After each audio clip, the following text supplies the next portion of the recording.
roleplay. Without it, we would just have in-games. Now, I don't know what that means, but roleplay is really important to RPGs, and a lot of people want to know how to do it right. Now, what is doing it right? Well, in this video, we're going to talk about just that. The thing about roleplay is that a lot of people's expectations is that roleplay is supposed to be about acting. It's about getting the accent right. It's about being able to emote the right way, which this makes sense. A lot of people's first experiences with roleplay is watching it on shows like Critical Role or Dimension 20, where that is a major part of the roleplay. However, that is nowhere near all of it. Not only do I believe that roleplay and voice acting are very different things, I believe that this standard of what roleplay is pushes a lot of people away.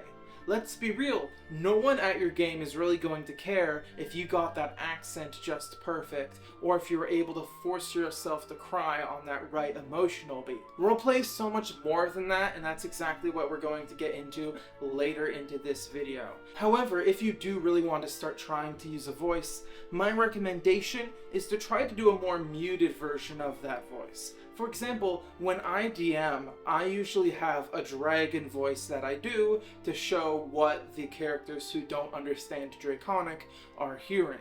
It usually comes off as like a something like that. And while I'm doing it right now, just for a couple seconds, it's not a big deal, especially that I just have water over there. However, if I decided to play a PC who regularly had to make those sounds, well, not only would it just be incredibly uncomfortable, there's a pretty good chance that after a couple sessions, I could permanently damage my voice. So even if it's a country accent that you think that you can hold for a long time, when it becomes hours and hours of having to hit that accent again, you are going to struggle with that. So I really do recommend finding something that's more close to your natural tone and just put a little bit on it on top of that. But like I said, voice acting isn't roleplay, and I believe in that so much that my next piece of advice is going to be to roleplay without speaking at all. In your next D&D session, when other players are talking, sit at the table as your character would sit. Put your hands where your character would put their hands. Look at people as your character would. And as you get better at this, you're going to be able to keep this up even as you're speaking yourself, where you're looking at the people who your character would look at. You have your hands placed where you think your character would have placed their hands. And it will make your roleplay way more immersive because your party aren't just hearing you play your character, but they're seeing you play your character, and that's incredibly important. Now, being able to roleplay effectively goes all the way back to character creation. When you're making your character, consider what are your character's constant truths. This is the ideas that they are going to hold on to, their constant beliefs, or just the personality traits that makes them who they are. Look at it as similar to a paladin's oath. No matter what situation a paladin's in, if they don't know how to respond, they can fall back on their oath to know what decision they're going to make. Now, luckily for us, the game already has rules for these constant truths. Just the game calls them personality traits. I know most players nowadays don't even bother with that part of the character sheet, but if you're wanting to roleplay, really consider making it and thinking it through while you're making it. What are the truths of your character that you want there to be? That way when you're playing and you're not sure what to do, you know exactly just by looking at your character sheet what makes your character them. Now, you don't know what personality traits you should put on your character? Well, consider making them personality traits that you already have. The thing about roleplay is that most new players, when they're playing D&D and not considering roleplay at all, make a character who's just like themselves. And then their second character or their third, when they actually want to get into the roleplay of it, make their character a lot different than them because they want to make a character that feels more like they're roleplaying. However, they usually tend to struggle with this because they don't know how to think through things in a way that's different than their own personal line of thinking. or it conflicts with what they want to do because you have that conflict of what you want to do and what your character would want to do. Personally, I'm very chaos-brained.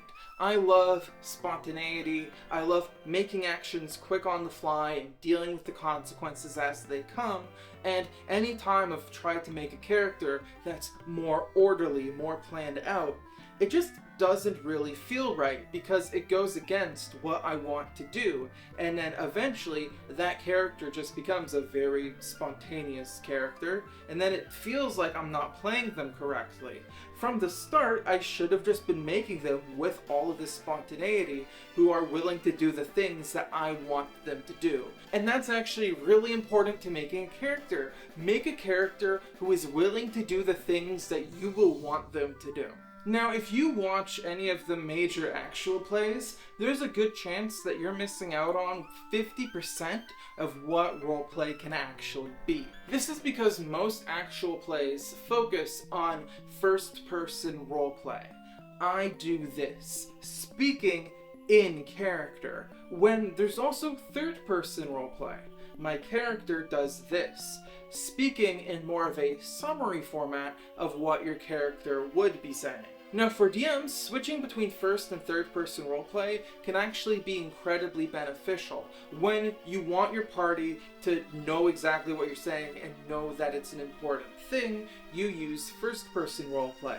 However, if you're having two NPCs bicker back and forth, and you don't actually want to have to roleplay two characters talking over each other, you can just say, and then they start bickering over each other. Players can very easily think that one thing you said was actually a very important clue, so by doing it this way, not only do you end up saying less, but you make it clear to your party what is an important thing that they should listen to, and what is just background flavor. Now I know when I've seen some D&D players start making their character, they want to know every single detail about their character to ensure that in any situation they know if there's something from their history that they can pull from.